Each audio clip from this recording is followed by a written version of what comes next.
Well, greetings and salutations, everybody. Welcome to the best damn movie-related show on the internet, the John Campea Show, coming to you from right here on my YouTube channel. I'm, of course, your host, John Campea. It's an awesome honor and a privilege to have you guys joining me here today.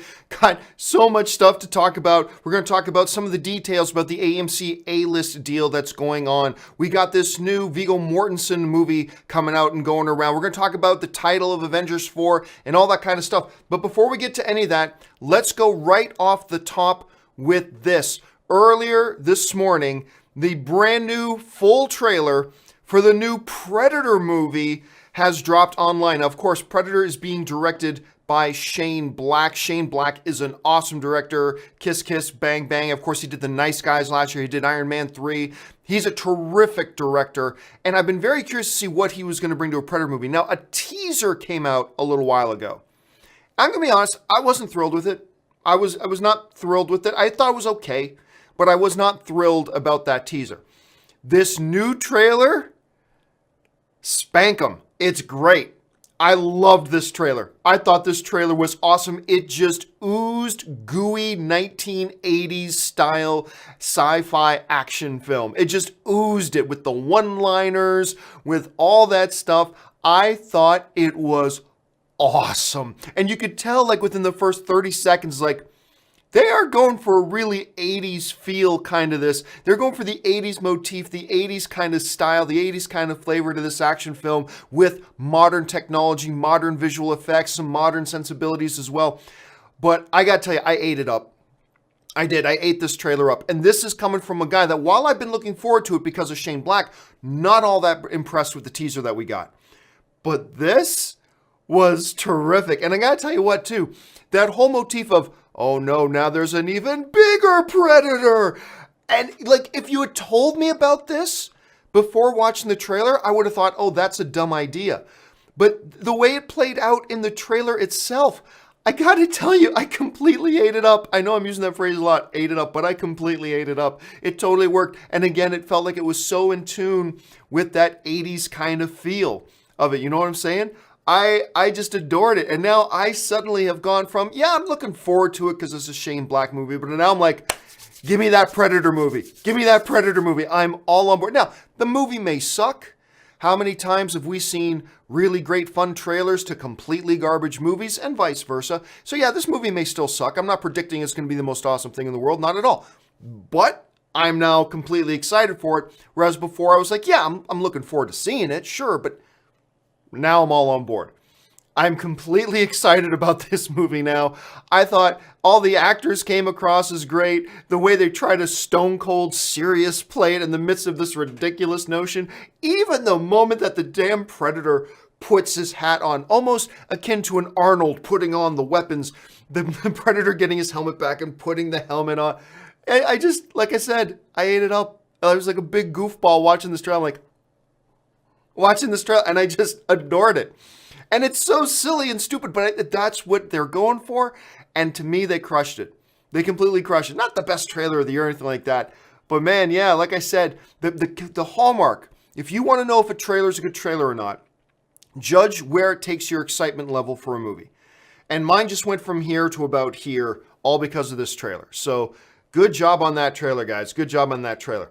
Hey, also off the top here, there is this really cool looking movie they've been talking about a while that's been coming out, and it's got Viggo Mortensen and Ali. I always mispronounce Mahershala Ali's name, but they got a movie coming out called Green Book, and it just got an awards season release date. And I have been very, very curious about this movie. Number one, because the two lead actors in it are just incredible, but also because the synopsis for the film reads really great as well. This is what Mortensen portrays: an Italian-American bouncer with a 7th grade education who is hired to drive a world-class pianist, played by Ali, on a concert tour from Manhattan to the Deep South. They must rely on the Negro motorist Green Book, a guide to guide them to the few establishments that were then safe for Black people. Confronted with racism, danger, as well as unexpected humanity and humor, they are forced to set aside differences to survive and thrive.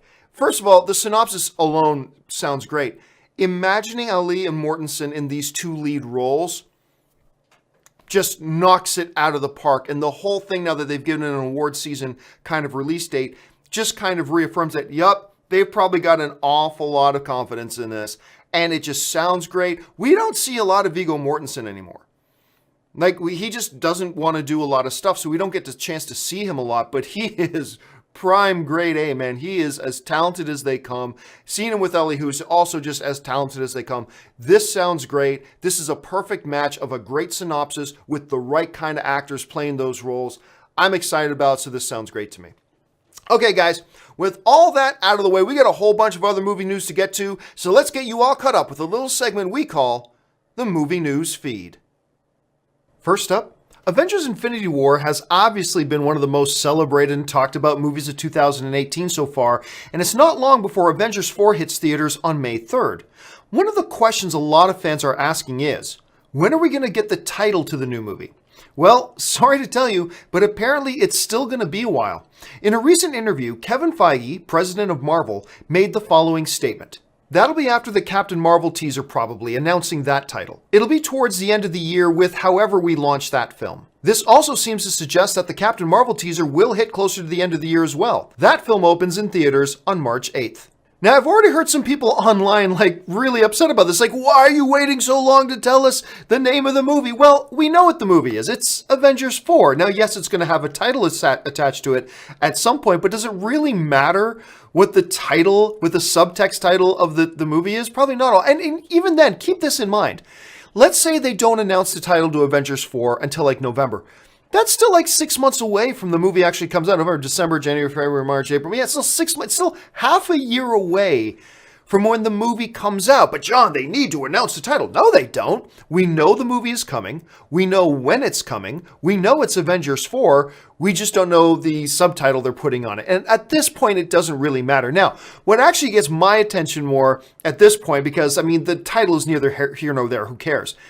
Is actually the little hint he gives us about when the Captain Marvel teaser is going to be dropping. So I'm guessing that's going to be sometime in the October-November realm as we're going to get our first look at that. And considering how important everybody over at Marvel seems to be suggesting that Captain Marvel is going to be, not only in Avengers 4, but in the MCU moving forward, that's the thing a lot of us, I think, should have our eyes on. The first teaser for Captain Marvel, not so much the title for Avengers 4. Next up, before we get started on this item, let me say right off the top that this is a pure rumor at this point, all right? Anyway, a story has been making its way around the web that the character of Obi-Wan Kenobi, as portrayed by actor Ewan McGregor, will be appearing in the upcoming Star Wars Episode 9 in December of 2019. From Slashfilm, this rumor comes from The Sun, a notoriously gossipy tabloid.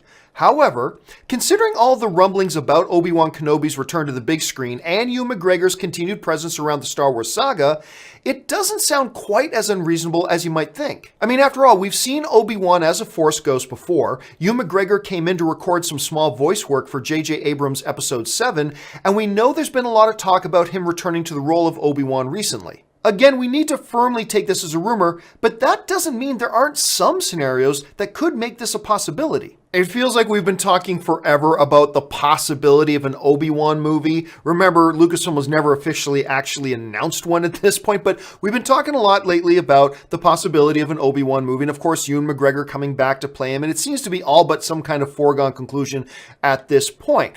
But could he come back for Episode 9 as Obi-Wan? Well, there are some reasons out there to suggest that maybe it could be true. There's some reason there to be optimistic about that idea. Again, Obi-Wan coming in as a Force ghost has precedent in the Star Wars universe. The fact that Obi-Wan Kenobi himself, Ewan McGregor, came in to do some voice work for Episode 7 for J.J. Abrams. All that points towards it, sure. But there are also some things that point against it. For example, why would Obi-Wan's Force ghost pop up in Episode 9? He's never met Rey. Now, that didn't stop him from communicating through the Force to Rey in Episode 7. I get that. But, Rey's never met him. He has no meaning to her whatsoever. To me, if you're going to have a Force ghost in Episode 7, to me, it would seem like it would make a lot more sense for it to be Luke Skywalker coming and doing that. I don't understand, because she has a connection to Luke Skywalker. I don't understand why it would be somebody like Obi-Wan at that point. Not to mention, this seems like a little bit too convenient of a rumor. Again, I'm not dispelling any possibility that this could be true. Of course, there's a possibility. It's Ewan McGregor, it's Obi-Wan, and it's Star Wars. So sure, there's a possibility of it. I just wouldn't take this one to the bank. Next up, as most of you remember, yesterday we talked about how Spider-Man actor Tom Holland purposefully, accidentally, on purpose, revealed the title for the upcoming Spider-Man standalone film, Far From Home. Marvel president Kevin Feige has now officially confirmed that that is indeed the title of the new movie, and in a recent interview discussed the meaning of the title when he said the following. It's similar to Spider-Man Homecoming. I won't say what the meanings are, but we enjoy that title because, like Homecoming, it's full of alternate meanings. And we liked continuing the whole home thing, with the little Spidey symbol in the home. Spider-Man Far From Home is currently set to hit theaters on July 5th, 2019. And you know, Kevin Feige's right. When you look at just the title Homecoming, what did it mean? Well, it had, some references to the whole idea about homecoming prom, the big party at the high school that Peter's going to, but also it had a secondary meaning as well, kind of like, hey, Spider-Man coming into the MCU. It was a homecoming. So there were several different ways to look at that title, and that was kind of playful that they did that. Far From Home, it sounds like what Kevin Feige is saying is that the same thing is there. There's going to be probably a meaning in the movie, but then probably different meanings in the movie as well, depending on your point of view, to quote the aforementioned Obi-Wan Kenobi, from a certain point of view. So Kevin Feige is saying right here that there's probably no one definitive answer to why is this called Far From Home, but probably several smaller reasons that are layered within the movie that point towards that theme. And I also like the idea that they're keeping the whole home kind of motif going with the titling of the Spider-Man movies. Look, Homecoming ended up being a great title. A lot of people questioned it at first. You don't hear anybody talking about that anymore. I'm surprised, actually, at the number of people online I'm seeing saying they don't like the title. Far From Home. I think it's actually quite, even without knowing anything about the movie, it seems like a perfectly good title for me, especially when you take Feige's words into account that there seems to be a continuing theme here with the home nature of everything, going from Spider-Man Homecoming into Far From Home. And of course, we talked about this the other day on the show, that Kevin Feige was talking about how in this upcoming movie, Peter spends a lot of time around the world. Yes, there's some of it takes place in New York, but a lot of it happens, according to Feige, at several other locations around the globe. So there's part of the meaning. So actually, personally, even though normally I don't really care about the title, this is a perfectly good title to me. And finally, as most of you know, AMC Theaters today will launch their new movie subscription service called AMC A-List. However, as expected, it's like time for us to offer an affordable monthly subscription plan that allows for unlimited movies and the ability to reserve tickets in advance at Alamo Drafthouse. We plan to test a variety of models and pricing structures to see what works as a sustainable model. At this time, there's no firm timeline for a wide rollout to other Alamo Drafthouse locations, but when there is, we'll let our Alamo Victory loyalty members know first. This was inevitable. When AMC announced they were doing this, one of the first things I said is, you watch, the other movie theater chains are going to start to roll out with this too. As a matter of fact, Cinemark has already started their own movie club thing long before the AMC thing did. It's not quite as good as the AMC deal, but I think it's quite a good deal too. And with Cineworld in Europe now owning Regal, and Cineworld has that unlimited card in Europe, you know it's only a matter of time before Regal rolls out their own subscription plan as well. And now we've got Alamo Drafthouse saying that they're going to start rolling it out too. Look, but it is now inevitable. All theater chains at some point are going to offer some kind of movie subscription service. We live in an era of subscription services, right? Netflix, Hulu, what have you. That's what it's all about now, is the monthly subscription fee for unlimited service. Now, AMC's is still kind of limited, but it's 3 movies a week. I don't know anybody that's not a professional film critic that's going to 12 movies a month. So you're fine there. But like I said, Alamo coming out of the gate after AMC did, inevitable. We've already got Cinemark. Regal's going to follow suit too. Then other specialty theaters like ArcLight's theaters that is prominent here in Los Angeles. I'm sure they're going to have one come out. I'm sure you're going to see every single chain have their own version of it. And again, I think this will provide an opportunity for a wider reaching one like a Cinemia to still exist, but they're going to have a tough go of it. And that'll do it for today's installment of the Movie News Feed. And now, of course, you are all caught up to date on all the things going on in the world of movie news. And you know what, guys? That brings us now up to our main topics. And our main topics, of course, are submitted by you guys. Now, how do you guys submit a main topic to be on The John Campea Show? It's real simple. You just email me anytime at john@thejohncampeashow.com. Put the word topic in the subject line and keep your emails to 90 words or less. All right, guys, with that out of the way, let's get on to the first topic of the day. And the first topic today comes to us from Abel Contreras, who writes, MoviePass just announced that they are introducing peak pricing where users will have to pay an additional fee to see a movie that is in high demand. In addition, they are allowing members to buy tickets for a friend and upgrade tickets to 3D or IMAX for an additional fee in the app. These changes allow MoviePass to make additional money from their members. Is this still a great deal, or is it time to say goodbye to MoviePass once and for all? Oh, it's time to say goodbye to MoviePass once and for all. Now, first of all, let's be fair. One of the things I've been saying that I wished they did and they offered their membership was the option to buy a second ticket. So if I'm getting a ticket on my MoviePass, I'd love the option, if I got somebody with me, even if I have to pay for it, let me buy a second ticket. I've always asked for that. I've also always asked that, hey, let me see a movie in an IMAX or Prime and charge me whatever the difference is. Charge me the extra $2 or $3 or $4, whatever, and give me that option. I've always asked for that. So these aren't bad moves. However, this move about surge pricing, now you guys know how that works, right? If you use Uber or anything like that, like an Uber ride normally costs $8 to go to a place. But hey, it's rush hour right now and it's really busy. So instead of charging $8, we're going to charge you $24, like surge pricing. MoviePass now wants to introduce surge pricing that, okay, you want to use your MoviePass to a 2D movie that you're just going to go to the theater and buy your ticket just the way it's supposed to use. But they're like, oh no, that's a popular movie and it's a popular time. So now we're going to charge you extra to going to see that movie at that time. What kind of ridiculousness is this? This is just another sign of how desperate MoviePass is at this point. And seriously, this is now the 4th or 5th time in the past year that they're changing the rules of how this card works with their members.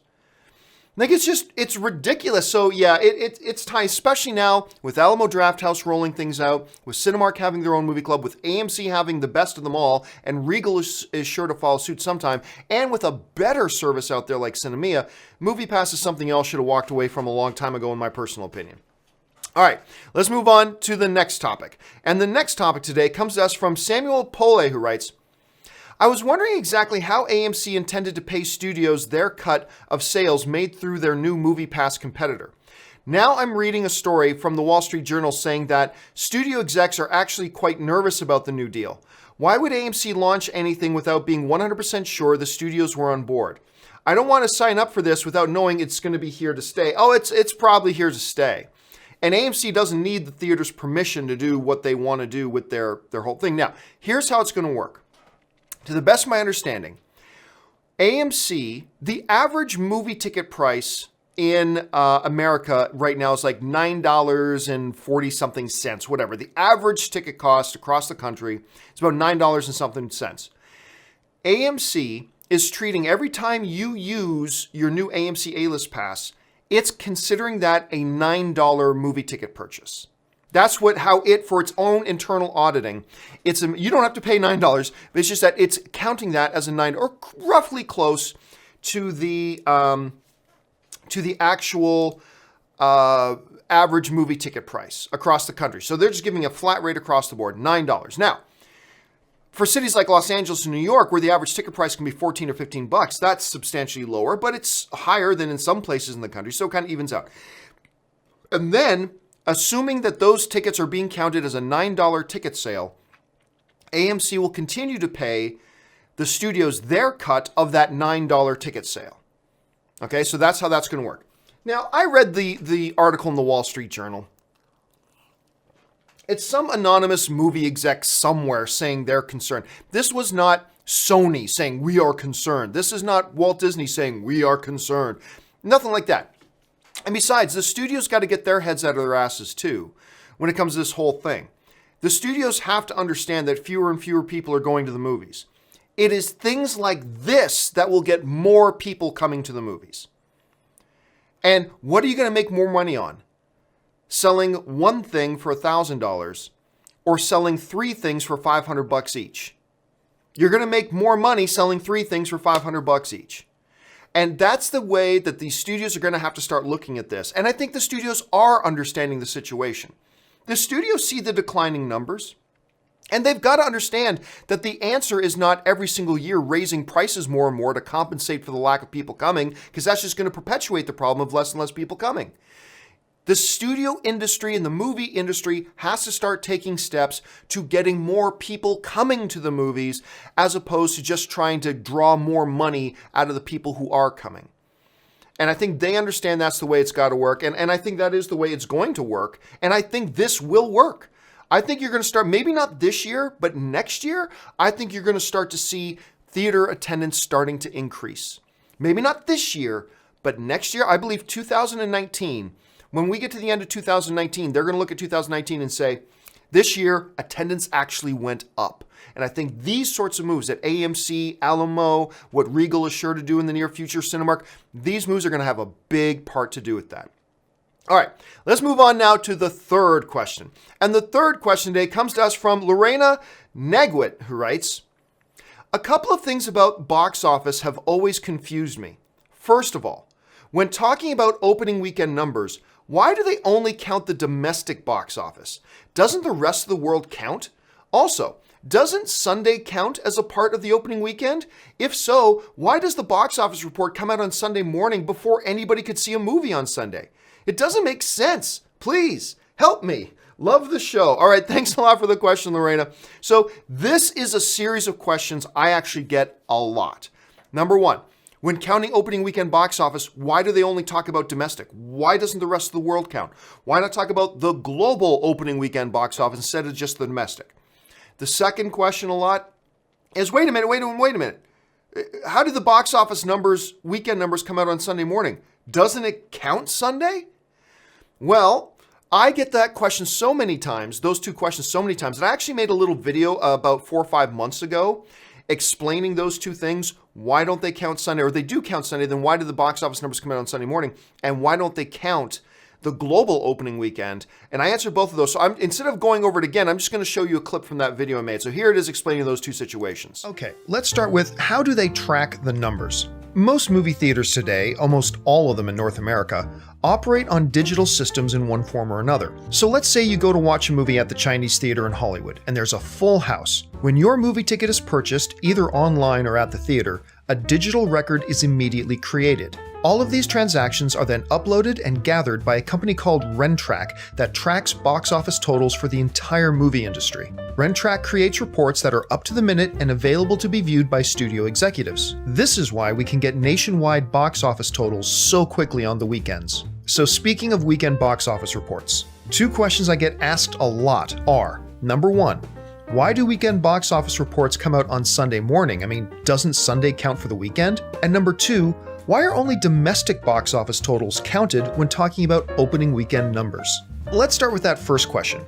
How can the numbers come out on Sunday? Well, what the studio executives do is they take the totals report from Rentrack for Friday and Saturday, and they use those totals to help estimate what the Sunday totals will be. So Friday plus Saturday plus Sunday estimates equals the weekend box office total. And they must have a hell of a mathematical formula because their Sunday estimates are almost always bang on. The report on Sunday morning is called the estimated report, and then another report comes out on Monday called the actuals report. Like I mentioned, the two reports are usually practically identical with the odd minor exception here or there. As far as why they only count domestic numbers when talking about opening weekend box office reports, there are a couple of reasons for that. First of all, it's important to understand that most movies don't open worldwide on the same day. They open in different countries at different times, movie by movie. So if two movies are opening this weekend, movie 1 may be opening in the US and 8 other countries, while movie 2 may be opening in the US and 30 other countries on the same day.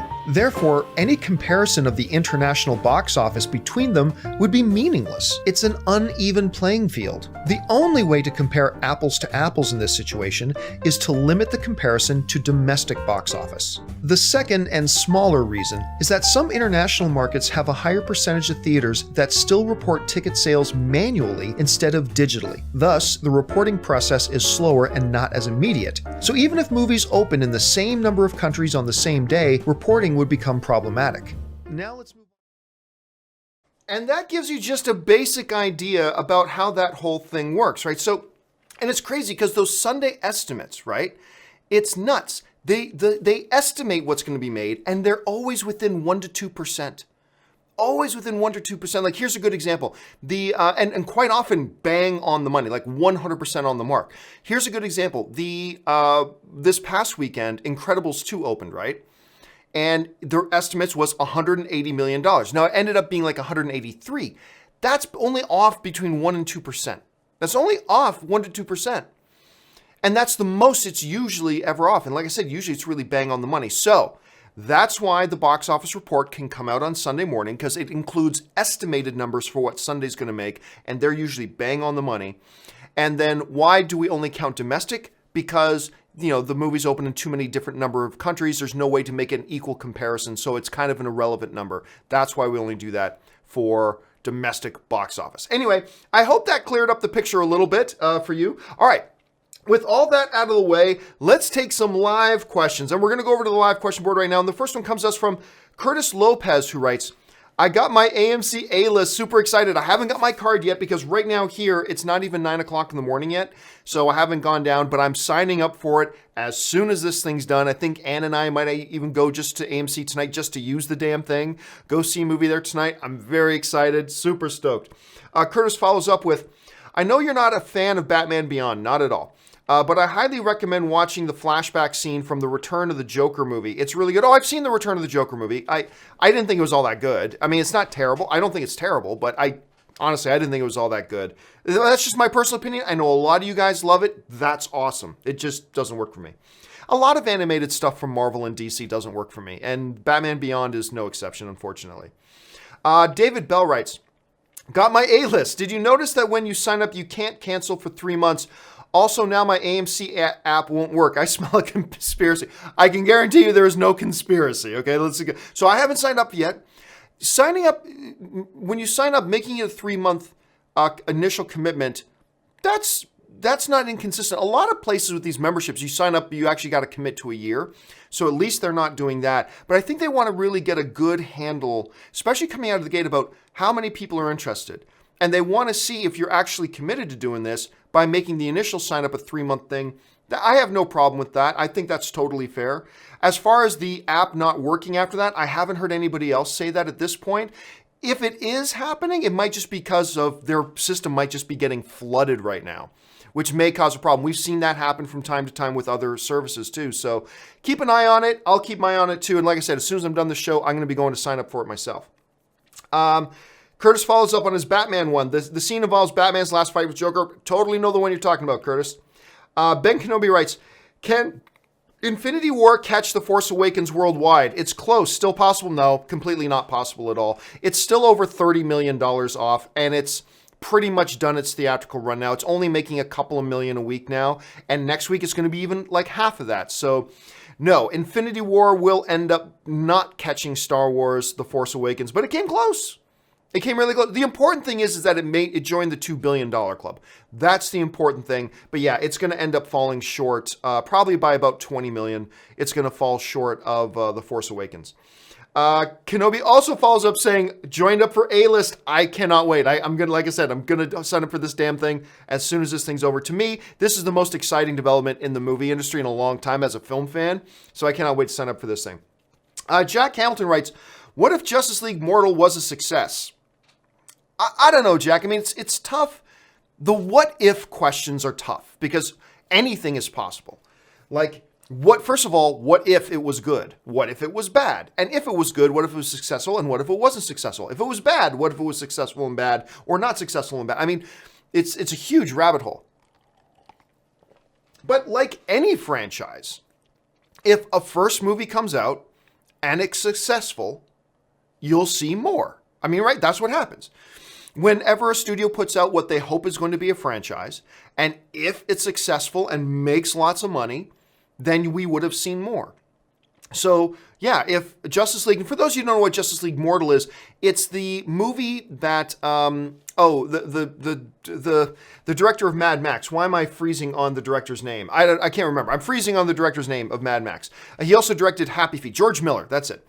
So George Miller was working on this Justice League movie that Armie Hammer was going to play Batman in before anybody knew the name of Armie Hammer.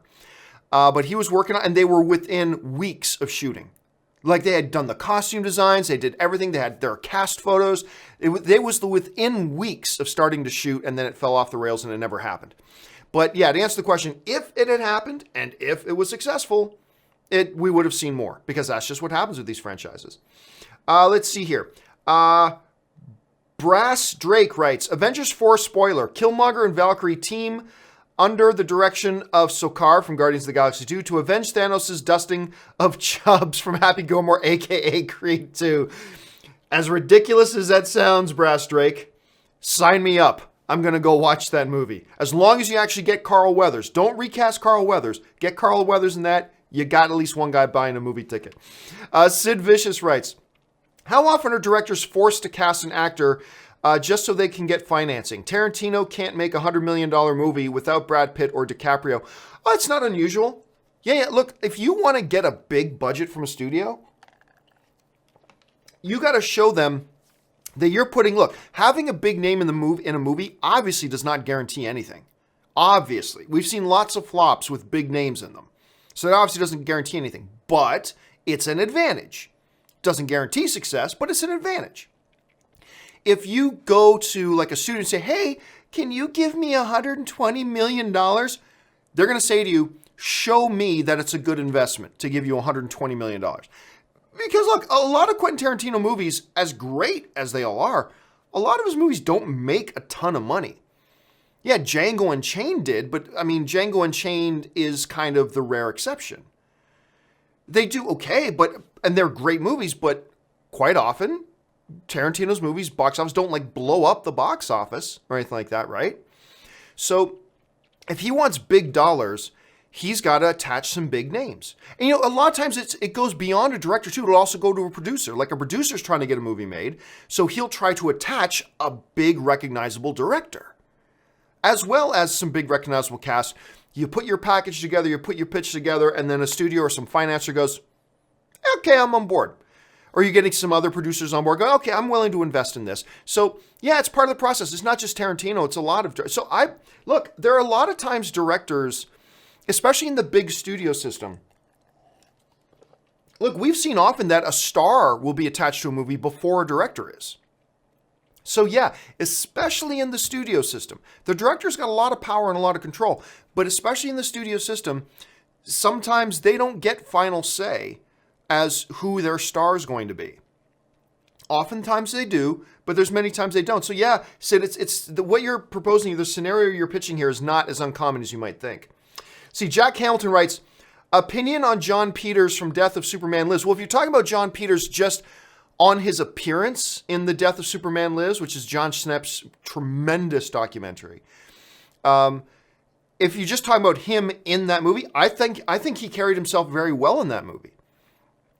I think John Peters carried himself very well in that documentary, to be honest. Now, my opinion of him outside of the documentary, that's a separate issue altogether. But honestly, I thought John Peters conducted himself and carried himself and presented himself pretty well in that movie. I really do. Eddie Burton writes, chances of Ben Affleck Batman announcement at San Diego Comic-Con next to zero. But remember, I've always said this from the beginning when I was the first guy to tell everybody, you know, this is even before Ben Affleck came out and said, I'm looking for a graceful way to get out. I don't know if I'm going to do anymore. Before that, I was the first guy to tell you guys that it looks like Affleck's going to be done as Batman. But even then I said, it's still 50-50 that he'll do one more because he still has one more on his contract. So it's 50-50 that he might do one more. I still believe it's possible he will do one more. I don't think he's going to be in the Batman movie. Like, it looks like Matt Reeves is going in a different direction. We already know he wanted for a while Jake Gyllenhaal. Jake Gyllenhaal passed on that. He's looking at younger actors for that.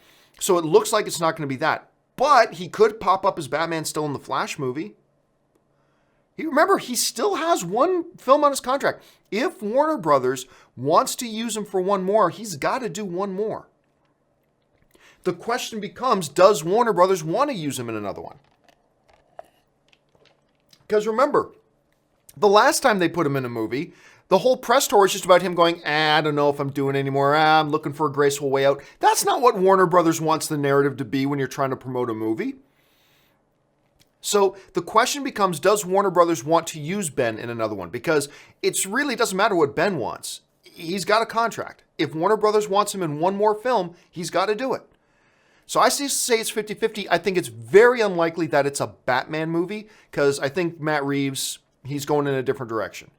But maybe in this Flash movie that we've got coming, or Flashpoint, whatever it's going to be. There are some reports saying it's no longer a Flashpoint movie, now it's a Flash movie, but I've never heard that confirmed. So it could be one or the other. So I still think it's a 50-50 chance that he could end up there, but as a Batman movie, I think very unlikely at this point, and maybe is nothing. But I still think it's 50-50 that we could see him in one more film. I've been saying that from the beginning. I'm still saying it now. Let's see. Edgar Magana writes, Sicario 2... box office predictions, more or less than the first. I don't know, man. Let me just see here. Let me remind myself about what the first one made.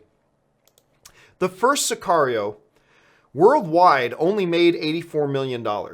And it had an opening weekend, of $400,000. I'm sure that's because it rolled out very limited, so I don't know what a true opening weekend number is. I don't know. I'm not hearing a lot of buzz, and I'll tell you what. I've talked to a few people who have seen it. I have not seen it yet. I'm not hearing great things about it. Let me just look up to Rotten Tomatoes. Let me just see what's being said about it right now. Oops, I went to the wrong thing. Right now, as far as critic responses to it goes, I think it's got a 71. That's better because I've talked to a few people who saw it and did not like it. It's got a 71. That's pretty solid. But I'm not feeling a lot of buzz from people about it. That last trailer they put out where they basically, it seems like they gave away the whole movie, I know it killed my enthusiasm for it. But 84 million is a very small number. Like the last one only made 84. So you know what? I'll say it'll make more money than the first. But because the first one only made $84 million worldwide, it's a pretty low number. So I'm thinking the sequel can do better. So I'm going to say it'll make more. Maybe not much more. Sid Vicious writes, Mowgli worldwide gross predictions, 500 million plus or minus. Oh, it's way too early to call. Way too early to call. Ask me that number again when we get to within like 3 weeks of the movie. At this point, 500 is a big number, and we just had a Jungle Book movie.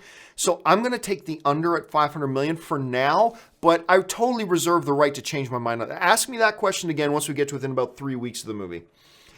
Jeffrey Dempster writes, again, why did you hate Ant-Man and the Wasp? Yeah, so I wrote, hey, I liked Ant-Man and the Wasp. It's got this really good, this really good. I don't like it as much as the first one, but it's good. But unless you say a movie's perfect and is the best thing ever, people go, oh, you hated it. We live in this idiotic age of 10, 10, 10, or 0, 0, 0. Every movie's either a perfect 10 or it's a 0.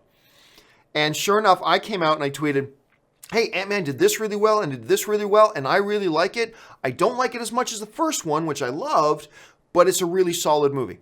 And inevitably, I get all these people, oh, so what you're really saying is you didn't like the movie. It's like, oh my God, you people are such morons. Anyway, yes, so Jeffrey's obviously playing on that. Let's see, Edgar Navarro, and this will be the last question of the day. And if you've somebody who sent in a live question and I didn't get around to it here because I've run out of time, don't worry. I'm going to collect those up and they're going to be in the next companion video. I meant to put one up this morning, but my evening got away on me last night. But there will be a new companion video tomorrow, so keep your eyes open for that. So all the questions that come from Preston Walden all the way down, they will be on tomorrow morning's companion video. Keep your eyes open for that. So final question today from Edgar Navarro, who writes, if Spidey does get a new costume in the sequel, would you like to see Peter make it himself instead of a Stark upgrade? Yes, I'd like to see somehow, or I don't even need to see where he got it from. I'll be honest with you, I just he shows up in a new costume. I don't even need to know how he got it, to be honest with you. That's not an important part of the story to me. But yeah, I would rather it not be something he gets from Stark. If he's coming into manhood, let him stand on his own.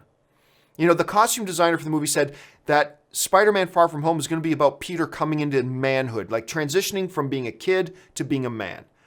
And part of that, I'd like to see him wean off the suckle tight of Robert Downey Jr. and Tony Stark. I'd like to see him do his own thing. So that's what I would personally be hoping for. But hey, we'll see. Maybe they can come up with some cool way to do something else. We'll have to wait and see. All right, guys, that will do it for today's installment of the John Campea Show. Thanks for joining me. Hey, listen, guys, if you enjoy watching my programming, do me a favor, head on over to www.patreon.com/JohnCampea. Get all the information about what it means to be a Patreon supporter, how being a Patreon supporter keeps these shows on the air, because without my Patreon supporters, this show simply would not exist, and what benefits there are to being a Patreon supporter, and maybe you'll want to become a Patreon supporter too. All right, guys, that will do it for me for now. Thanks a lot for joining me. My name's John Campea, and until my next video, bye-bye.